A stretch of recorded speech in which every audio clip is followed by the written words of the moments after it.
These are the things you realize as soon as you buy an AMD GPU. Number 1. First, problems with games. Now, I have a RTX 3060, but before I had an RTX 3060, I was rocking a GTX 1060, and before that, the legendary AMD RX 580 with 4GB of VRAM. I bought this thing full of hope, my first powerful GPU ever. This was around 2020, if I remember right. And honestly, the card itself was a beast for its time, but the stuff I found out later was both amazing and a bit of a slap in the face. Let's be real, I'm not here to give you that we use GPUs for productivity talk. Most of us are here for one thing, games. And that's exactly where the disappointment hits. Because AMD cards, yeah, they can struggle with new games in terms of compatibility. And before you come at me with, but RX 580 is old. I know about your shiny RX 8000 and the 9000 series. Sure, they are better, but the issue's still there, just wearing new masks. Some games run just fine, others will feel like they're being dragged through mud.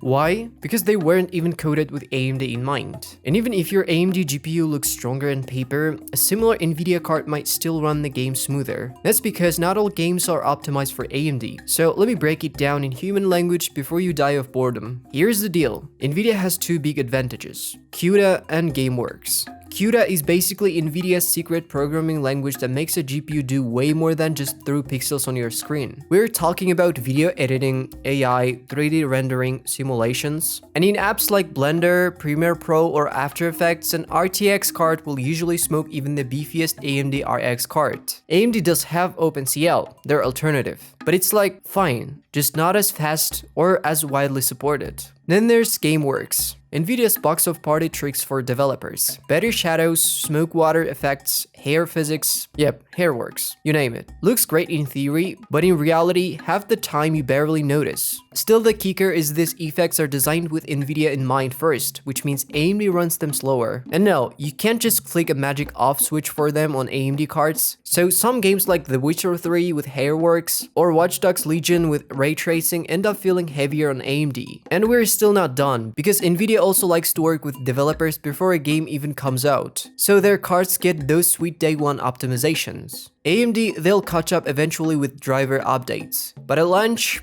yeah, you might feel it. So if you're gaming on AMD, you've got to know which titles play nice. Doesn't mean AMD cannot run them, it can, just usually a bit slower than the green team. Number 2, generosity with VRAM.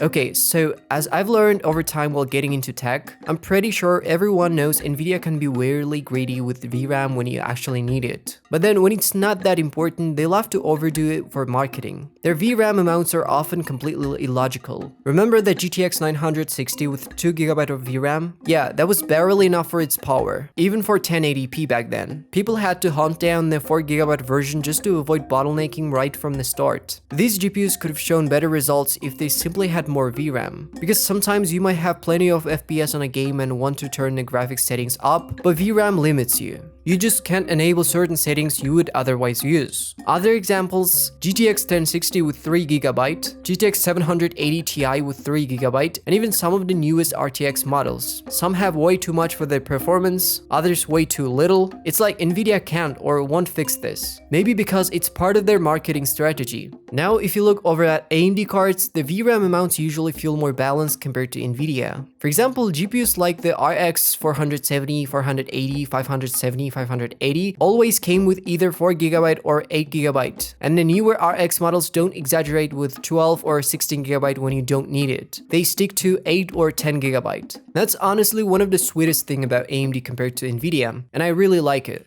And speaking of balance, that's exactly what Brilliant, who's sponsoring today's video, helps you build for your brain. Brilliant is a learning app with thousands of visual interactive lessons in math, science, programming, data, and AI. You're not just watching lectures, you're solving bite-sized challenges, actually playing with concepts, which makes them stick. I love how hands-on it is. You can tweak circuits, code real programs, visualize data, and the daily streak keeps you coming back without it feeling like homework. Just 5 to 10 minutes a day and you're leveling up from basics to advanced problem solving. To learn for free on Brilliant, go to brilliant.org Aman, scan the QR code on screen, or click the link in the description. Brilliant's also giving you 20% of an annual premium subscription, which unlocks unlimited daily access to everything.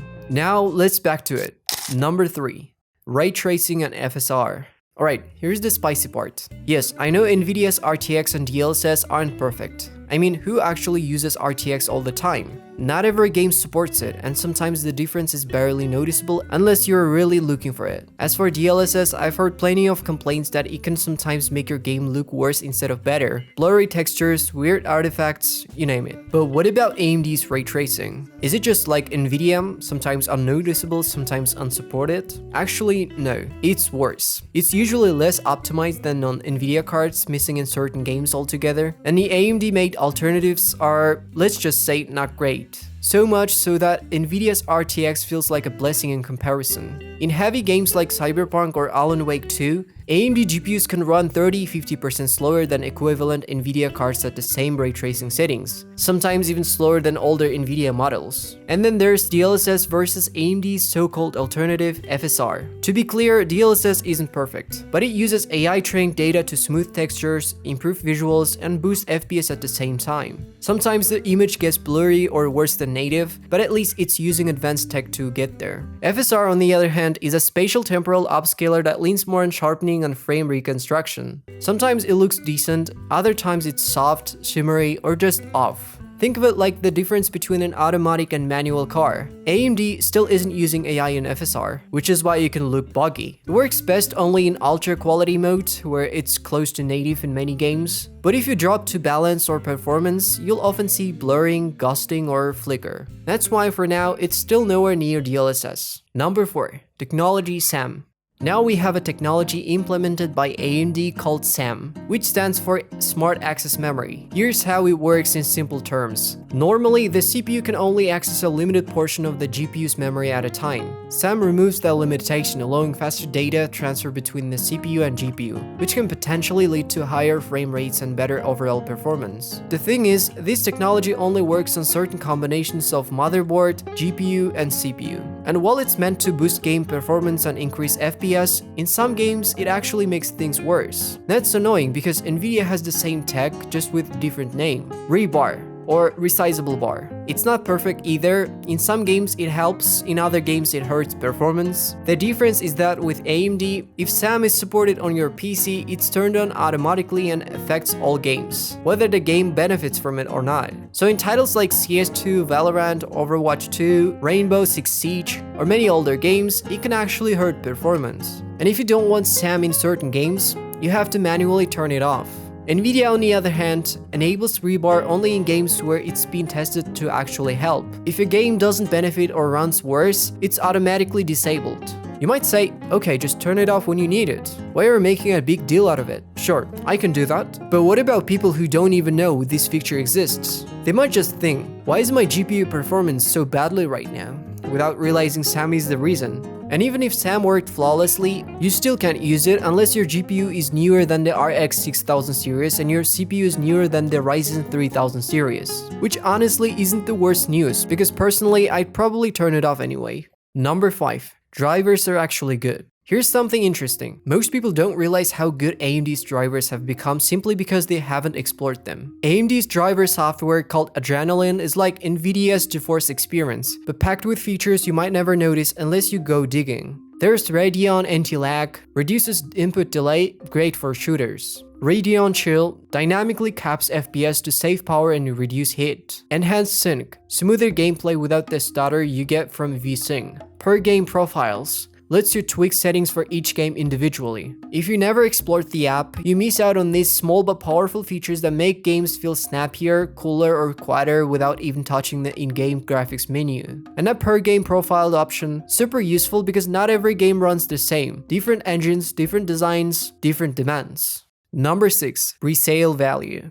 I've already mentioned that AMD's VRAM is usually more balanced and often better than Nvidia's. For example, if you compare an RX 480 with 4GB of VRAM to a GTX 1060 with 3GB, they are pretty close in performance. The difference is that GTX lower VRAM limits the setting you can use in some games. That should, in theory, make it less valuable, but here's what I noticed. Despite that, Nvidia cards are often more expensive and sell much faster than AMD cards. When I was shopping for GPUs, the demand for Nvidia was huge. Why? Reputation. When most people think GPU, they instantly think of Nvidia. It's basically the brand name for video cards now. Meanwhile, if you try to sell an RX 480 for the same price, you might just sit there. And in my observation, it's not about the actual value the card gives you. It's purely about popularity. The raw power doesn't matter. Even if the AMD card has more VRAM, Nvidia still wins in resale speed. So are AMD video cards worth buying? Honestly, it depends on you. If you're only playing games, don't use GPU heavy software, and you find a good price, why not? They perform the same as Nvidia in most games. As for FSR and ray tracing, I don't think it's a massive disadvantage that AMD isn't as strong there, because even on Nvidia cards I rarely use those features. But if you're working in programs that rely on GPU power, I lean toward the green team. At least there you get CUDA, an important technology for many creator apps, while AMD's OpenCL still isn't close in terms of performance or support. That's my take. I'm not supporting either side. I like both AMD and Nvidia, but I want to hear your opinion in the comments. If you enjoyed the video, thanks for watching and take care.